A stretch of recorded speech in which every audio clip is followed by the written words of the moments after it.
I'm Rodney Cheeseman, and I'm a shipbuilder. I'm a part of the transportation division. I'm responsible for operating the 8 straddler industrial carrier. Walking up the steps every morning give me a sense of pride, because I'm just one little part of what's the major part is going on in the shipyard. And I do spend a lot of time behind the wheel of this machine. I drive all over the shipyard, not knowing where I'm going. It kind of reminds me of when I was driving tractor trailers for 22 years. It's sort of like a new adventure for me every day, because you never know where you're gonna go in the shipyard. I can be anywhere from south side all the way up to the north side. Basically, for me, it's safety first, because I'm actually technically a delivery person, so to say, but inside the shipyard.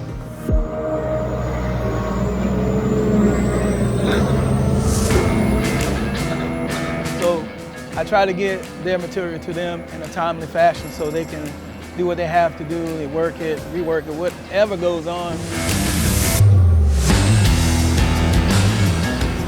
So today I get a call.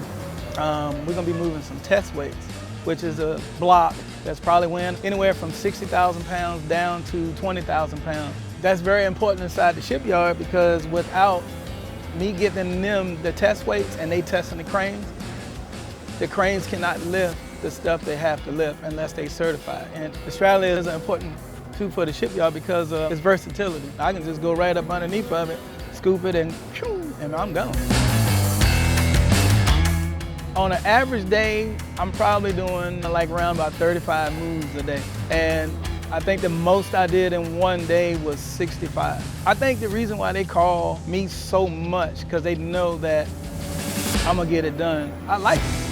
And that's why I love doing this job, because our department moves everything that comes in the shipyard and goes out the shipyard. It's like nothing that we probably don't touch. It's got a wooden pallet or a metal pallet on it. We got a lot of specialized vehicles that move things in the shipyard, but this 8 straddler do turn heads when it goes by, not only because it makes a lot of noise, but just to see that tall, wide machine moving down the street. Actually, I'm just sitting on top of the world in the shipyard. I'm sort of like a military brat. I got my father and my cousins was in the military, and now that I build ship, it's come full circle, because I'm doing something that means something now. I'm a small part of building a sub. I'm a small part of building an aircraft carrier. So if it wasn't for us as a whole group in the shipyard doing what we do, the Navy can't do their job. Because at the end of it, we're just trying to build the greatest ships in the world.